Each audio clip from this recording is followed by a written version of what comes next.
तो वही किसी मित्र ने पूछा है कि आप ये क्रिएटिविटी पे इतना ज़ोर क्यों देते हो? तो मैंने शायद कुछ ऐसा जवाब दिया कि क्रिएटिविटी से ही तो हम बेहतर इंसान बनते हैं।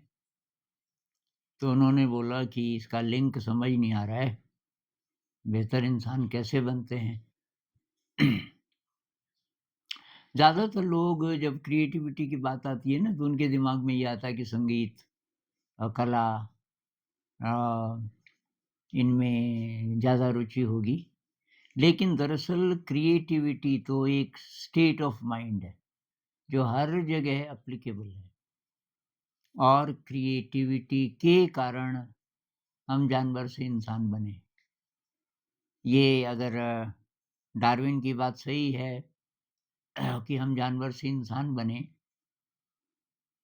तो जानवरों में जो क्रिएटिविटी दिखती है, वो इन्नेट है, वो पहले से उनको वो चीज़ मिली है, इंस्टिंक्टिव।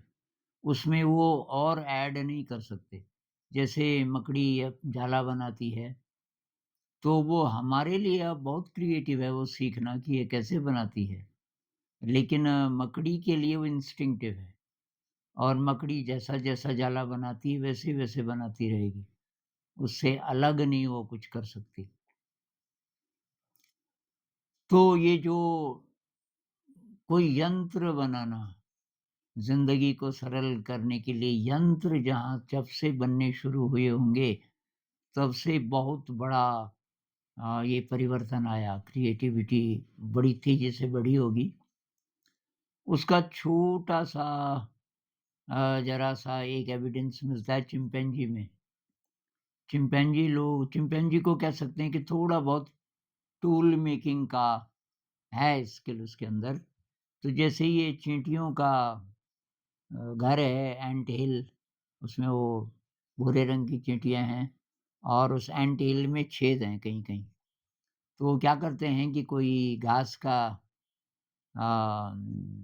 ले लेते हैं तना और उस पे थूक लगाते हैं अपना, उसको उसमें डालते हैं तो थूक उनका काफ़ी चिपचिपा होता है, उससे वो चींटियाँ चिपक जाती हैं। फिर उसको निकाल के वो चींटियों को ले लेते हैं और उसको फिर डुबाते हैं। ये एक एग्ज़ाम्पल है और लेकिन इससे आगे फिर वो नहीं बढ़ पाते। अगर इंसान चिंपैंजी से आया, तो अब फ़र्क आप देख लो। इंसान ने हर फ़ील्ड में इतनी ज़्यादा क्रिएटिविटी डेवलप की कि वो अभी उसका लाइफ़स्टाइल बिल्कुल ही अलग हो गया, अद्भुत हो गया। तो ये सारा ही ऐसा लगता है कि क्रिएटिविटी हमारा डिवाइन एस्पेक्ट है, क्योंकि जो प्रकृति है ये जो सारा डिज़ाइन है ये क्रिएटिव है, स्टैटिक नहीं है। जब हम बोलते हैं कि सूरज पृथ्वी का चक्कर लगा रहा है, तो ऐसा नहीं है कि सूरज यहीं पे है पृथ्वी ऐसे ही ऐसे चक्कर लगा रही है, क्योंकि सारा चल रहा है, पूरी मिल्की वे गैलेक्सी चल रही है। तो स्टैटिक कहाँ से हुआ? ये सब चल रहा है, सब नया स्पेस में। हम हर क्षण एक नए स्पेस में होते हैं, इस अंतरिक्ष में लगातार और रिन्यू होते रहते हैं। हमारा शरीर लगातार रिन्यू हो रहा है। हमारे शरीर की जो चमड़ी है, वो 1 महीने में बदल जाती है, पूरी की पूरी। मेरे शरीर में कोई भी चमड़ी का मतलब टुकड़ा ऐसा नहीं है जो कि 1 महीने से ज़्यादा पुराना हो। मैं जब बीमार हुआ था, मेरी चमड़ी एकदम काली हो गई थी। फिर मैं जब ठीक होना शुरू हुआ तो थोड़ा-थोड़ा रंग बदलना शुरू हुआ। कहीं पे अभी भी काली चमड़ी है, कहीं-कहीं से थोड़ा-थोड़ा रंग बदलना शुरू हुआ। धीरे-धीरे पूरी चमड़ी बदल गई और मेरा जो चमड़ी का एक्चुअल रंग था वो तब तो मैंने उस बीच भी देखा कि वाक़ई परिवर्तनशील है सब कुछ। तो ये जो परिवर्तन है ये क्रिएटिव परिवर्तन है, स्टैटिक नहीं है, मैकेनिकल नहीं है। मैकेनिकल हमें लग सकता है लेकिन ऐसा नहीं है। ये जो बोलते हैं ना कि एटम में इलेक्ट्रॉन, प्रोटॉन, न्यूट्रॉन होते हैं बस और ये चक्कर लगा रहे हैं इलेक्ट्रॉन और ये न्यूट्रॉन और प्रोटॉन स्टैटिक हैं, ऐसा लगता है कि स्थिर है। लेकिन पता चलता है कि इलेक्ट्रॉन को देखो तो अपना रास्ता बदल देता है। इंसान की चेतना का उस पे असर पड़ता है। तो हर समय हमारी चेतना का इस मैटर पे क्या-क्या फ़र्क पड़ रहा होगा, हम कह नहीं सकते। सब बदल रहा है और सब इंटरकनेक्टेड है। तो जीवन में प्रॉब्लम तब आती है जब क्रिएटिविटी नहीं होती। अब सरकारी नौकरी मिल गई, एक भाई ने एक बार बार अ, किसी भी वीडियो में एक कमेंट देता था, असली बात है सरकारी नौकरी। उसको मिली होगी नई-नई। अच्छा साहब सरकारी नौकरी मिल गई, अब पैसे-पूसे मिलने लग गए, बस अब इंसान बिल्कुल मंदबुद्ध की तरह जीना शुरू कर देता है। जैसे कि रोटी, कपड़ा, मकान बस यही चाहिए था। केवल सर्वाइव करता है। जाता है, नौकरी करता है, घर आता है और ज़्यादातर लोगों की नौकरी ऐसी है कि उसमें क्रिएटिविटी है नहीं। तो 10 से 5 आप जो-जो काम करते हो, काफ़ी मेहनत हो सकती है, उसमें क्रिएटिविटी कहाँ है? एक बार मैंने बोल दिया था कि भाई बैंक की जॉब मैंने इसलिए मना कर दी, मेरे को काफ़ी जिस ज़माने में अभी नेशनलाइज़्ड नहीं थे बैंक, तो वहाँ काफ़ी बड़ी पोस्ट मिल रही थी और वो नाराज़ भी हो रहे थे, वहाँ के मैनेजर मेरे दोस्त थे। तो फाइनली वो मेरे पास आए, "यार तू अपने डॉक्यूमेंट्स दे।" मैंने कहा, "यार तुझे बात समझ नहीं आ रही? मैं ना इसलिए बोल रहा हूँ कि कुछ है ही नहीं वहाँ क्रिएटिविटी, बैठने का ही काम है।" तो किसी ने बोला कि बैंक में बहुत काम होता है, बहुत यूज़फुल काम, वो मैं मना थोड़ी कर रहा हूँ। मैं बोल रहा हूँ क्रिएटिविटी नहीं है। आप कुछ नया नहीं निर्माण कर रहे हो, नई दृष्टि से देखने की ज़रूरत नहीं है किसी चीज़ को। बैंक में नहीं, लगभग सभी जगह 99% जॉब्स में कोई क्रिएटिविटी नहीं है। ये आप ही लोगों के कमेंट से भी पता चलता है। अब 1% हो सकता है जहाँ डिज़ाइनिंग होता है। मान लीजिए कि आप वैज्ञानिक हैं, आपका काम है नई-नई चीज़ें ढूँढना। कोई प्रोडक्ट है मान लीजिए कि मसाला, मसाला इंडस्ट्री में आप हैं और काफ़ी बड़े पैमाने पे काम होता है और वहाँ कुछ साइंटिस्ट रखे हुए हैं उन्होंने जिनमें से एक आप हैं। आपका काम क्या है? नए प्रकार का ब्लेंड तैयार करना मसाले का, उसमें भी क्रिएटिविटी है। तो जिनकी जॉब लग गई अब वो खत्म और जो घर का काम करते हैं वो उसको क्रिएटिव नज़र से देखने लग जाएँ तो शायद वो फिर उनको ऐसा नहीं लगेगा कि हम कुछ प्रोडक्टिव नहीं कर रहे हैं। जैसे खाना बनाना, बहुत क्रिएटिव हो सकता है। चाहे रोज़ आप खाना ही बनाते हो, उसमें क्रिएटिविटी हो सकती है। रोज़ कुछ नया हो सकता है। अब आप बोलोगे उसका फ़ायदा क्या है नए का? भई आप ज़िंदगी में चाहते क्या हो? आप बोलोगे पैसा चाहिए, स्टेबिलिटी चाहिए, वो भी काहे के लिए? ताकि अंदर संतोष हो। अंत में आपको क्या चाहिए? खुशी चाहिए, संतोष चाहिए। ये कहाँ से मिलता है? ये आपको क्रिएटिविटी से मिलता है। ये आपको फ्री डोपामाइन से नहीं मिलता कि थोड़ा नशा कर लो और थोड़ा पोर्नोग्राफ़ी में चले जाओ। ये जहाँ-जहाँ आपको अच्छा लगता है, ये तो अ, फ़ेक डोपामाइन है।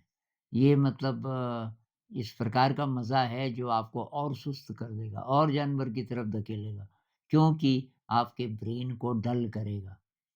कई लोग कहते हैं ना तो फिर डोपामाइन कहाँ से मिलेगा अगर हम ये चीज़ें ना करें, ये फ़ोन का ज़्यादा यूज़ ना करें, उससे अच्छा लगता है। भई अच्छा तो लगता है, किस ढंग से अच्छा लगता है?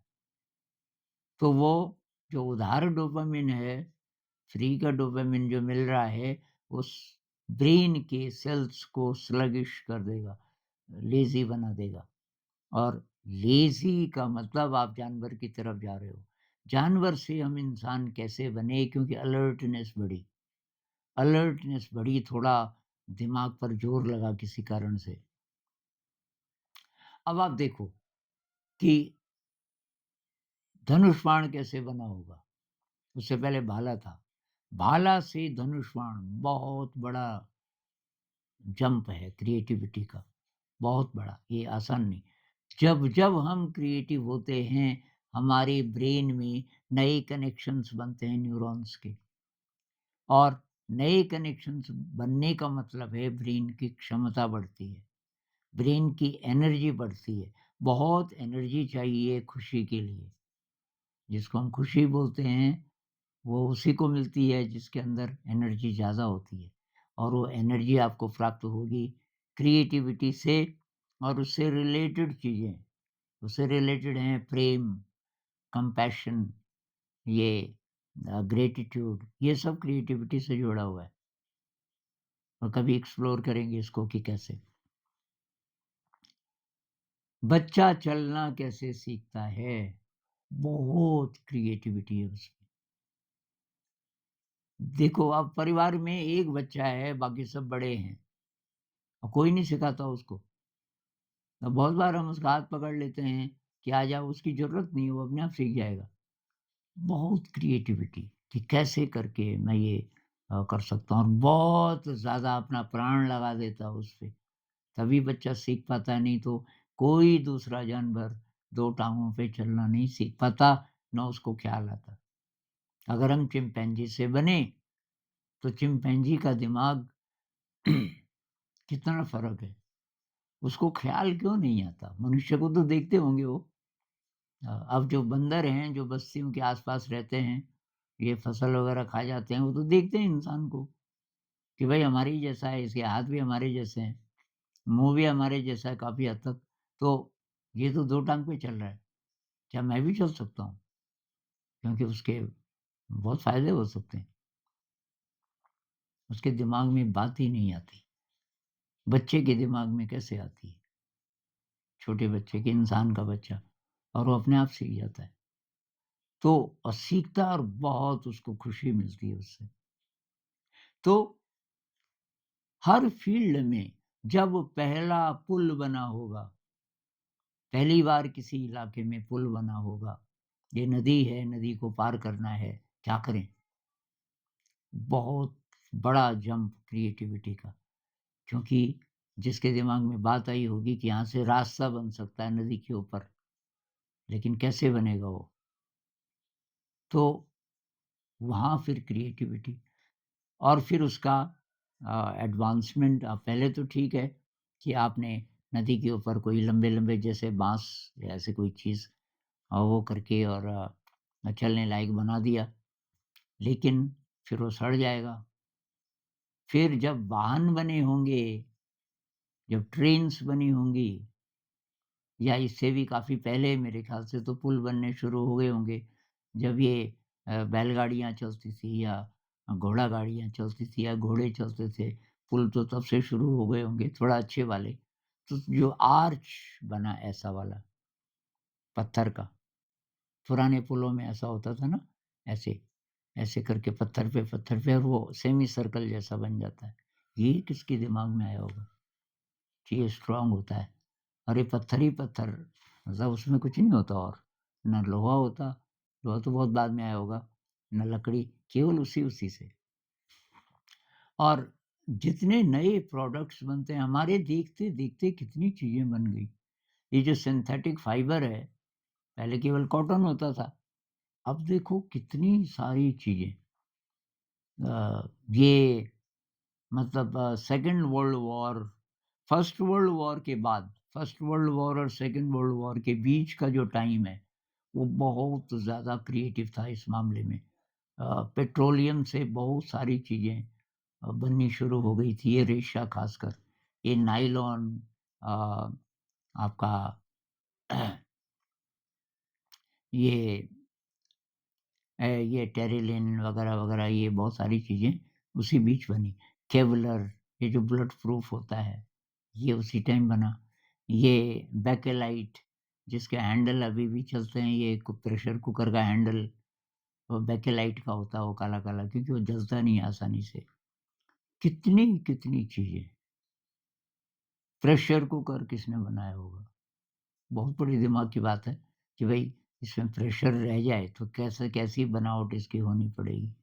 मेटल में जो चेंजेज़ आए, और लोहे का तो पता चल गया था। लोहे से स्टील, किसके दिमाग में बात आई होगी?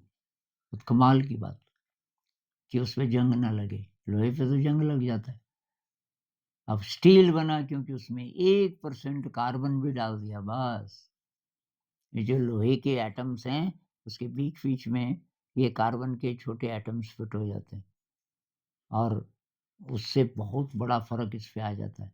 लचीलापन बढ़ जाता है और ये आसानी से रस्ट नहीं लगता वगैरह-वगैरह। स्टील ही स्टील अभी सैकड़ों प्रकार का है। स्टील में इतनी प्रॉपर्टीज़ हैं कि भई कैसा वाला स्टील चाहिए आपको। एक है उसमें टेंसाइल टेंडेंसी ज़्यादा हो मतलब खींच जाए, खींचने वाला गुण होना चाहिए। एक है स्ट्रेंथ मज़बूत होना चाहिए क्योंकि उसपे वज़न आना है। एक है उसमें इलास्टिसिटी होनी चाहिए। एक बहुत प्रकार के गुण जिस प्रकार का आपको काम करना है उसके हिसाब से आप स्टील बनवाओगे। तो रबर बहुत प्रकार का है अ, और मेटल्स को मिला कर के बहुत प्रकार की चीज़ें बनाई जा रही है। ये है अ, तो जब अब मैं ब्रेन की भाषा में बोलता हूँ क्योंकि बात ये हो रही है कि एक तो ज़िंदगी थोड़ा बेहतर होती है इन नई-नई चीज़ों से, लेकिन हमें खुशी ज़्यादा मिलती है। उस भाषा में अभी बात करेंगे। खुशी के लिए आपके ब्रेन के अंदर सुव्यवस्था होनी चाहिए। न्यूरॉन्स के नए नेटवर्क्स बनने की ज़रूरत है और क्रिएटिविटी में वही होता है। क्रिएटिविटी में जो अनरिलेटेड अ जो एरियाज़ हैं ब्रेन के, मान लीजिए कि किसी गाँव में 2 परिवार हैं, एक परिवार ये है, एक परिवार ये है। गाँव भी छोड़ो आप शहर का कोई बहुत बड़ा कॉम्प्लेक्स है, जिसमें कि मान लीजिए कि 40-50 फ्लैट्स हैं 2 रूम सेट्स हैं अगल-बगल में जुड़े हुए। अब ये जीना है, जीने से इधर का दरवाज़ा ये आपके फ्लैट में जाता है, इधर का दरवाज़ा ये पड़ोसी के फ्लैट में जाता है और आपको हो गए 20 साल, पर कोई बातचीत नहीं होती।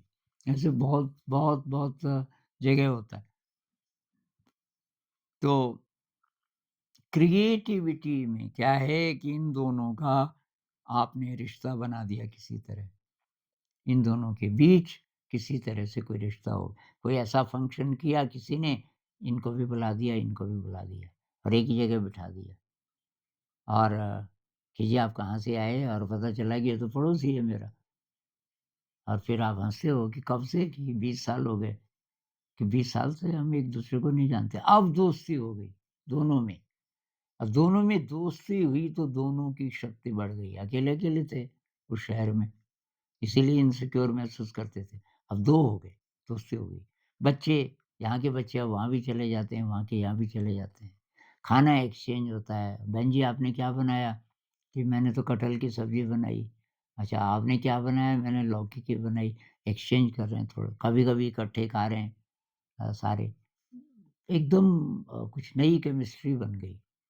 ऐसे ही ब्रेन में होता है। जब हमारे 2 एरियाज़ ब्रेन के क्रिएटिविटी के कारण जुड़ जाते हैं, तो ब्रेन की क्षमता कई गुना बढ़ जाती है। अब आप बोलोगे कि लेकिन क्रिएटिविटी को कहाँ से लाएँ? तो आप ठीक बोल रहे हो। जब तक हम 5 साल से छोटे होते हैं, हमारा ब्रेन 98% क्रिएटिव होता है, क्रिएटिविटी से भरा हुआ। जब तक हम 25 साल के होते हैं, क्रिएटिविटी का लेवल 2 ही प्रतिशत रह जाता है, बाकी सब खत्म हो जाता है। कौन करता है खत्म? हमारे परिवार, क्योंकि परिवार में क्रिएटिविटी कहाँ है? परिवार मरघट की तरह है, जहाँ ना संगीत है, ना कला है, ना डांस है ना कोई नई चीज़ें ढूँढ रहा है। चाहे वो इंजीनियरिंग में हो, चाहे नई-नई मशीनें, छोटी-मोटी, कुछ नहीं हो रहा है। खाना खाते हैं, टीवी देखते हैं और आजकल ये उसपे लगे रहते हैं फ़ोन पे, उसके बाद सो जाते हैं। थोड़ा बहुत लड़ाई-झगड़ा होता है। ज़्यादातर परिवारों में यही चलता है। क्रिएटिविटी कहाँ है? तो बच्चा सीखेगा कहाँ से? फिर उसको स्कूल भेज देते हैं। स्कूल भी बिल्कुल मरघट जैसे है, वहाँ कोई क्रिएटिविटी नहीं। कोई स्कूल बिरला स्कूल होगा, जहाँ थोड़ी बहुत क्रिएटिविटी है और वो भी थोपी हुई क्रिएटिविटी। म्यूज़िक जैसी चीज़ उसकी क्लास बना दी, उसमें भी प्रेशर। आर्ट की क्लास बना दी, उसमें फिर प्रेशर। भई ये चीज़ें तो एक्सप्रेशन की चीज़ें थी। तो अब स्कूल बाकी डिस्ट्रॉय करना शुरू करते हैं सिस्टमैटिकली। 25 साल होते-होते हम किसी मशीन की तरह बन जाते हैं। और फिर क्या होता है कि फिर जो आजकल इंडस्ट्रीज़ हैं, आजकल के जो सिस्टम्स हैं, उसमें हम फिट हो जाते हैं।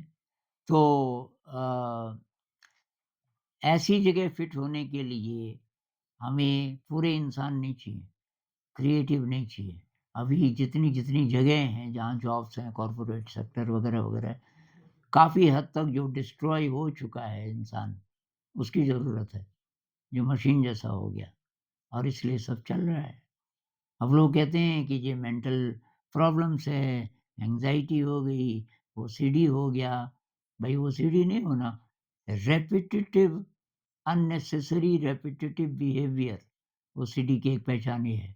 क्योंकि आपका काम ऐसा है, आपकी ज़िंदगी ऐसी है, रेपिटिटिव। उठे रोज़ की तरह, दाँत-दूँत साफ किए, नाश्ता किया, बस पकड़ी या कार है आपकी तो उसमें बैठे, फिर ऑफ़िस गए। वही-वही काम किया, फिर वापस आए, फिर घर आए, फिर थोड़ी देर मोबाइल वगैरह या टीवी वगैरह देखा, फिर सो गए, फिर उठे। रोज़, रोज़, रोज़ एक जैसा। मशीन यही तो करती है। भई फैक्ट्री है जहाँ कोई प्रोडक्ट बनता है एक ही जैसा, एक ही जैसा। फैक्ट्री में ग्लास बन रहे हैं, एक ग्लास आया, बेल्ट में आगे जा रहे हैं, वो मशीन एग्ज़ैक्टली वैसा ही करेगी। उसका कोई पुर्जा खराब हो गया तो उसमें नया डाल देते हैं। ऐसे ही इंसान भी, इंसान को उसी व्यवस्था में फिट करने के लिए ये ज़रूरी है कि शिक्षा व्यवस्था ऐसी हो जो डल कर दे, ख़त्म कर दे दिमाग की क्रिएटिविटी। और परिवार ऐसे होने चाहिए जहाँ क्रिएटिविटी ना हो, नहीं तो ये सड़े-गले सिस्टम्स कैसे चलते रहेंगे? और ये चीज़ आपको नज़र नहीं आती। तो क्या करें? अब आप जहाँ-जहाँ फँसे हुए हैं जिस-जिस चीज़ में, चाहे आप स्टूडेंट हैं, चाहे आप जॉब कर रहे हैं, अगर आपको बात समझ आ गई, भई क्रिएटिव बनना शुरू करो। कैसे भी करके ऐसी चीज़ें ढूँढो जिसमें आपके ब्रेन के अलग-अलग इलाके जुड़ें, जिसमें कुछ नया करना पड़े, नया सोचना पड़े, कुछ भी। तो क्रिएटिविटी में क्या होता है, आपने सुना होगा ना, राइट ब्रेन, लेफ्ट ब्रेन। अगर ये राइट ब्रेन है, मान लीजिए कि ये 2 ब्रेन्स के इलाके हैं, राइट ब्रेन, लेफ्ट ब्रेन, इसके बीच में एक ब्रिज होता है, जिसको कॉर्पस कैलोसम कहते हैं। और ये जो ब्रिज है, अ, ये स्ट्रॉन्ग बनता जाएगा जैसे-जैसे आपकी क्रिएटिविटी बढ़ेगी। उसका फ़ायदा क्या होगा? उसका फ़ायदा ये होगा कि आपका इमोशन और आपका लॉजिक दोनों मिल कर के चलेंगे हर जगह। तो क्रिएटिविटी में 2 एस्पेक्ट्स हैं। जो आपका लॉजिकल वाला पार्ट है, जो मेमोरी से चलता है, पीछे की हमारी जो मेमोरी है और हमारा जो लॉजिक है, जो उस मेमोरी को ही उमड़-घुमड़ करके कुछ अ, आपके सामने पेश करता है, वो ज़रा चुप हो जाता है। वो चुप हो जाता है, तो जिसको इमोशनल ब्रेन कहते हैं, राइट ब्रेन, या नया नए की तरफ जाने वाला जो ब्रेन है, अब वो एक्टिव हो जाता है। और मुझे तो लगता है कि जो मेडिटेशन है, उसका पता यहीं चला होगा इंसान को। जब कोई नई चीज़ बनाने का प्रेशर आ गया आपके ऊपर, ऐसी स्थिति आ गई कि कुछ नया करोगे तो ज़िंदा रहोगे। जैसे भाले से अब हो नहीं रहा है शिकार, तो जिसने धनुष बाण बनाया होगा कि वो नहीं बन पाएगा, तो या जैसे कृषि हो गई शुरू, अब उसकी रक्षा करनी है, वहीं रहना है, लेकिन गुफ़ाएँ हैं नहीं इतनी, अब गुफ़ाएँ बनानी पड़ेंगी, जिनको हम आज मकान बोलते हैं। तो ये प्रेशर है, इससे नई इन्वेंशन आई होगी। पहले पता नहीं कैसे खोदते थे, फिर ये प्रेशर आया होगा कि यार ये तो अब बीज बोने का जो सीज़न है, उसी सीज़न में बहुत सारी ज़मीन है, बहुत सारे लोग अब इकट्ठे रहने लग गए, क्या करें? तब शायद ये हल-बैल वगैरह, ये सारी चीज़ें आई होंगी। तो मेरे ख़्याल से जब नया कुछ चाहिए और कुछ नहीं आ रहा मन में, तो दिमाग चुप हो जाता होगा। वो मेडिटेशन की बिगिनिंग है शायद। तो असली जो क्रिएटिविटी है उसकी बिगिनिंग मेडिटेशन है। आप साइलेंस में चले जाते हो। अब कोई नया इनसाइट आता है। उस नए इनसाइट को आप अब लिंक करते हो अपने लॉजिक से और अपनी मेमोरी से और अब कुछ नई चीज़ बनती है। तो ये बहुत ज़रूरी है भई, क्रिएटिविटी नहीं होगी तो आपके जीवन में तो नयापन कुछ होगा नहीं। तो बहुत सारे बोलते हैं ना, अभी काफ़ी यंग कोई 21 साल का, 22 साल का, ज़िंदगी नीरस हो गई, आत्महत्या करने का मन करता है, कुछ नहीं है किसी चीज़ में। ऐसा क्यों बोल रहे हैं? ब्रेन के अंदर सुव्यवस्था नहीं है, ज़िंदगी क्रिएटिव नहीं है। अगर वो थोड़ा-थोड़ा करके क्रिएटिव होना शुरू करेंगे, ये सब ऐसा नहीं बोलेंगे तब। या जिसको ओसीडी है, बाइपोलर है, जितनी भी ब्रेन की बीमारियाँ हैं, धीरे-धीरे वो सब ठीक हो जाएँगी। अगर आप क्रिएटिव होना शुरू करोगे।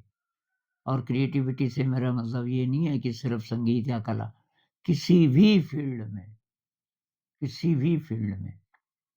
आप ग्रीटिंग कार्ड बना रहे हो, आप कोई छोटी-मोटी मशीनें बना रहे हो, उसमें आपका दिमाग चल रहा है। ये कुकिंग में कोई यंत्र बना रहे हो नए प्रकार का, कहीं भी क्रिएटिव। तो इस पे और बात करेंगे। नमस्कार।